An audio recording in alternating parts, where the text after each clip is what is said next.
ನಮ್ಮ ಸಂಸ್ಥೆ ಹೆಸರು ಕರುನಾಡ ರಾಷ್ಟ್ರೀಯ ಸೇನೆ.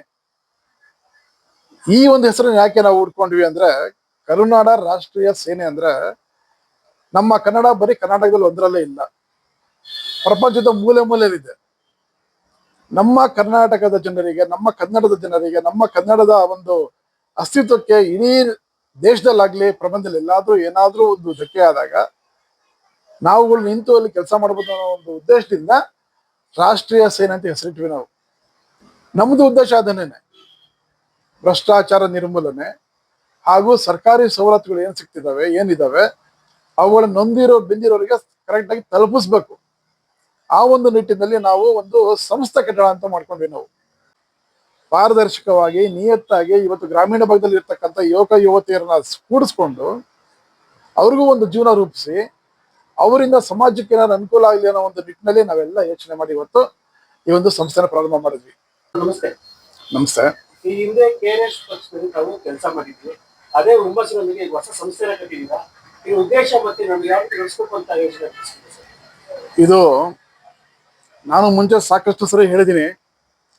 ನಾನು ಸುಮಾರು 1991ನೇ ಇಸ್ವಿಯಿಂದ ಸಾಮಾಜಿಕ ಕಾರ್ಯಕರ್ತನಾಗಿ ಹಲವಾರು ಸಂಘಟನೆಗಳಿಗೆ ಕೆಲಸ ಮಾಡ್ತಾ ನಾನು ಬಂದೆ.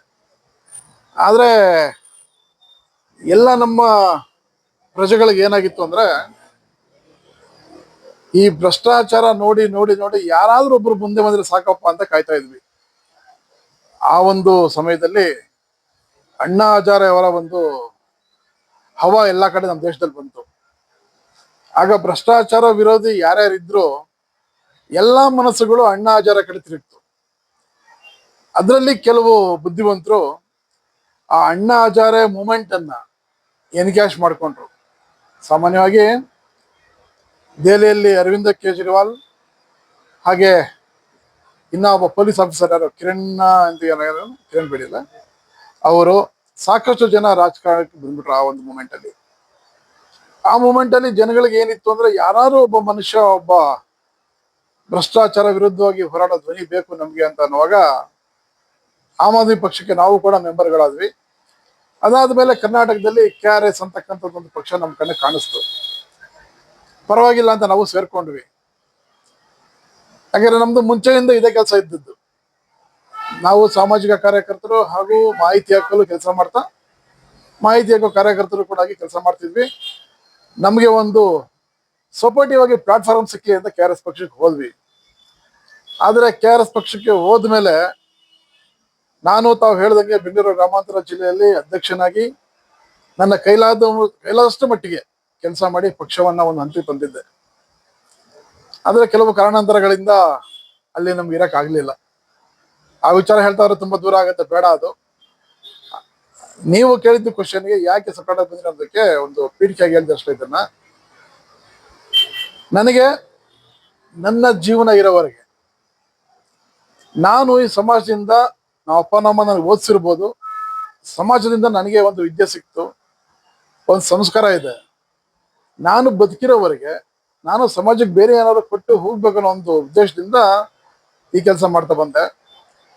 ಯಾಕೋ KRS ಪಕ್ಷ ಬೇಡ ಅನ್ನಿಸ್ತು, ನಾನೇ ಬಿಟ್ಟೆ.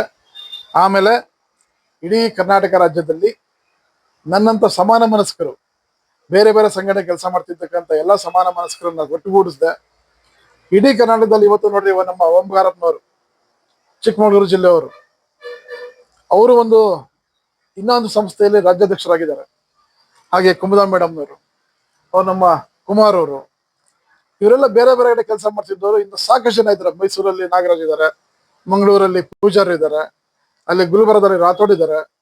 ಹಿಂಗೆ ಸಾಕಷ್ಟು ಜನ ಬಂದೆಲ್ಲ ಕುತ್ಕೊಂಡು ಮಾತಾಡಿದ್ವಿ ನಾವು. ಮಾತಾಡಿ ನಾವ್ ಯಾಕೆ ಸಪರೇಟ್ ಆಗಿ ಸಂಘಟನೆ ಕಟ್ಟಬಾರ್ದು, ನಮ್ದು ಉದ್ದೇಶ ಅದನ್ನೇನೆ, ಭ್ರಷ್ಟಾಚಾರ ನಿರ್ಮೂಲನೆ ಹಾಗೂ ಸರ್ಕಾರಿ ಸವಲತ್ತುಗಳು ಏನ್ ಸಿಗ್ತಿದಾವೆ, ಏನಿದಾವೆ ಅವುಗಳ ನೊಂದಿರೋ ಬೆಂದಿರೋರಿಗೆ ಕರೆಕ್ಟ್ ಆಗಿ ತಲುಪಿಸ್ಬೇಕು. ಆ ಒಂದು ನಿಟ್ಟಿನಲ್ಲಿ ನಾವು ಒಂದು ಸಂಸ್ಥೆ ಕಟ್ಟಡ ಅಂತ ಮಾಡ್ಕೊಂಡ್ವಿ ನಾವು. ಸಂಘಟನೆ ಅಂದ್ರೆ ಬರೀ ಹೋರಾಟ, ಸ್ಟ್ರೈಕು ಅದೆಲ್ಲ ಬೇಡಪ್ಪ. ಸಂಸ್ಥೆ ಕಟ್ಟೋಣ. ಸಂಸ್ಥೆ ಕಟ್ಟಿ ಈ ಒಂದು ಸರ್ಕಾರದಲ್ಲಿ ಏನು 32-33 ಇಲಾಖೆಗಳಿದಾವೆ, ಅಷ್ಟು ಇಲಾಖೆಗಳಲ್ಲಿ ಏನೇನು ಫೆಸಿಲಿಟಿಗಳು ಜನಸಾಮಾನ್ಯರಿಗೆ ಸಿಗಬೇಕು, ಸರ್ಕಾರದ ಯಾವುದೇ ಒಂದು ಇಲಾಖೆಗಳು ಡೈರೆಕ್ಟ್ ಆಗಿ ಹೋಗಿ ಫಲಾನುಭವಿಗಳು ಕೊಡೋದಿಲ್ಲ, ಮಧ್ಯೆ ಏಜೆನ್ಸಿ ಬೇಕೇ ಬೇಕು. ಅಂತ ಏಜೆನ್ಸಿ ಕೆಲಸ ನಾವು ಮಾಡೋಣ, ಪಾರದರ್ಶಕವಾಗಿ ನಿಯತ್ತಾಗಿ. ಇವತ್ತು ಗ್ರಾಮೀಣ ಭಾಗದಲ್ಲಿ ಇರ್ತಕ್ಕಂಥ ಯುವಕ ಯುವತಿಯರನ್ನ ಕೂಡಿಸ್ಕೊಂಡು ಅವ್ರಿಗೂ ಒಂದು ಜೀವನ ರೂಪಿಸಿ ಅವರಿಂದ ಸಮಾಜಕ್ಕೆ ಏನಾದ್ರು ಅನುಕೂಲ ಆಗಲಿ ಅನ್ನೋ ಒಂದು ನಿಟ್ಟಿನಲ್ಲಿ ನಾವೆಲ್ಲ ಯೋಚನೆ ಮಾಡಿ ಇವತ್ತು ಈ ಒಂದು ಸಂಸ್ಥೆನ ಪ್ರಾರಂಭ ಮಾಡಿದ್ವಿ. ನಮ್ಮ ಸಂಸ್ಥೆ ಹೆಸರು ಕರುನಾಡ ರಾಷ್ಟ್ರೀಯ ಸೇನೆ. ಈ ಒಂದು ಹೆಸರನ್ನ ಯಾಕೆ ನಾವು ಹುಡ್ಕೊಂಡ್ವಿ ಅಂದ್ರೆ, ಕರುನಾಡ ರಾಷ್ಟ್ರೀಯ ಸೇನೆ ಅಂದ್ರೆ ನಮ್ಮ ಕನ್ನಡ ಬರೀ ಕರ್ನಾಟಕದಲ್ಲಿ ಒಂದರಲ್ಲೇ ಇಲ್ಲ, ಪ್ರಪಂಚದ ಮೂಲೆ ಮೂಲೆಯಲ್ಲಿದೆ. ನಮ್ಮ ಕರ್ನಾಟಕದ ಜನರಿಗೆ, ನಮ್ಮ ಕನ್ನಡದ ಜನರಿಗೆ, ನಮ್ಮ ಕನ್ನಡದ ಒಂದು ಅಸ್ತಿತ್ವಕ್ಕೆ ಇಡೀ ದೇಶದಲ್ಲಾಗ್ಲಿ ಪ್ರಪಂಚದಲ್ಲಿ ಎಲ್ಲಾದ್ರೂ ಏನಾದ್ರೂ ಒಂದು ಧಕ್ಕೆ ಆದಾಗ ನಾವುಗಳು ನಿಂತು ಅಲ್ಲಿ ಕೆಲಸ ಮಾಡಬಹುದು ಅನ್ನೋ ಒಂದು ಉದ್ದೇಶದಿಂದ ರಾಷ್ಟ್ರೀಯ ಸೇನೆ ಅಂತ ಹೆಸರಿಟ್ವಿ ನಾವು. ಅದಾಗೆ ನಮ್ದು ಒಂದು ಇದು ನಾನ್ ಪೊಲಿಟಿಕಲ್ ಆರ್ಗನೈಸೇಷನ್, ರಾಜಕೀಯೇತರ ಸಂಸ್ಥೆ ನಮ್ದು. ಈ ಮೂಲಕ ಕರ್ನಾಟಕದ ಪ್ರತಿಯೊಬ್ಬರಿಗೂ ಕೂಡ, ಪ್ರತಿಯೊಬ್ಬ ಜನಸಾಮಾನ್ಯರಿಗೂ ಕೂಡ, ಯುವಕ ಯುವತಿಯರಾಗಿರ್ಬೋದು, ಅವರು ನಿವೃತ್ತರಾಗಿರ್ಬೋದು, ಏನೇ ಕೆಲಸ ಮಾಡ್ತಿರ್ಬೋದು, irrespective of the gender, irrespective of the caste, irrespective of the income group, ನಮ್ಮ ಸಂಸ್ಥೆಗೆ ಸೇರ್ಕೊಳ್ಳಿ, ನಮ್ಮ ಸಂಸ್ಥೆ ಕೈ ಜೋಡಿಸಿ. ನಾವು ಬೇರೆ ಏನು ಮಾಡೋದು ಬೇಡ, ಭ್ರಷ್ಟಾಚಾರ ಖಂಡಿತ ನಿಲ್ಲಿಸ್ತೀವಿ, ಅದರಲ್ಲಿ ಎರಡು ಮಾತಿಲ್ಲ. ಆದ್ರೆ ಅದಕ್ಕೆ ಬೇರೆ ಬೇರೆ ದಾರಿಗಳಿದಾವೆ. ಈಗ ನಮ್ಮ ಸಂಸ್ಥೆಯ ಸಂಘಟನೆ ಕಡೆಯಿಂದ ನಾವು ಈಗ ಶುರು ಮಾಡ್ತಾ ಇದ್ದೀವಿ. ನಾನು ಮೊದಲೇ ಹೇಳಿದಾಗೆ ಸರ್ಕಾರದ ಸವಲತ್ತುಗಳನ್ನು ತಗೊಂಡು ಜನಗಳ ತಲುಪಿಸೋ ಕೆಲಸ ಮಾಡ್ತೀವಿ ಮೊದಲಿಗೆ. ಆ ಒಂದು ಪ್ರೋಸೆಸ್ ಅಲ್ಲಿ ನಾವು ಏಜೆನ್ಸಿಯಾಗಿ ಕೆಲಸ ಮಾಡುವಾಗ ನಮ್ಮ ಕಾರ್ಯಕರ್ತರು, ನಮ್ಮ ಮೆಂಬರ್ಸು, ನಮ್ಮ ಜೊತೆಲಿ ಕೆಲಸ ಮಾಡ್ತಕ್ಕಂಥವ್ರು, ಅವರು ಕೂಡ ಅವರು ಸ್ವಾಭಿಮಾನದ ಬದುಕಕ್ಕೆ ದಾರಿ ಮಾಡ್ಕೊಡ್ತೀವಿ. ಅವ್ರಿಗೆ ಅಷ್ಟೆಷ್ಟೋ ಒಂದು ಇನ್ಕಮ್ ಬರೋ ಥರ ಮಾಡ್ಕೊಡ್ತೀವಿ. ಅದರಿಂದ ಸಮಾಜಕ್ಕೆ ಒಳ್ಳೇದಾಗ್ಲಿ ಒಂದು. ಎರಡನೇದು, ಭ್ರಷ್ಟಾಚಾರ ತಡಿತೀವಿ ಅಂತ ಹೇಳಿದೆ ನಾನು ಮುಂಚೆನೇ. ಭ್ರಷ್ಟಾಚಾರದ ಮೂಲ ಎಲ್ಲಿದ್ದೀರಿ? ಇವತ್ತು ಯಾರೋ IAS IPS ಡಾಕ್ಟರ್ ಆಗಿ ಬಂದು ಮೇಲೆ ಕೂತಿರ್ತಕ್ಕಂಥ ಜನ ಹೋಗಿ ನಾನು ಹಿಂಗ್ ಮಾಡ್ಬೇಡ ಹಿಂಗ್ ಮಾಡ್ಬೇಡ ಅಂತಂದ್ರೆ ಭ್ರಷ್ಟಾಚಾರ ಹೋಗುತ್ತಾ? ಭ್ರಷ್ಟಾಚಾರದ ಮೂಲ ಇರ್ತಕ್ಕಂಥದ್ದು ನಮ್ಮ ಶಿಕ್ಷಣ ವ್ಯವಸ್ಥೆಯಲ್ಲಿ. ಎಜುಕೇಶನ್ ಫ್ರೀ ಆಗ್ಬೇಕು, ಎಜುಕೇಶನ್ ಇಂದ ಸೆಲೆಕ್ಷನ್ ಫ್ರೀ ಆಗ್ಬೇಕು, ಫ್ರೀ ಅಂಡ್ ಟ್ರಾನ್ಸ್ಪರೆಂಟ್ ಆಗ್ಬೇಕು.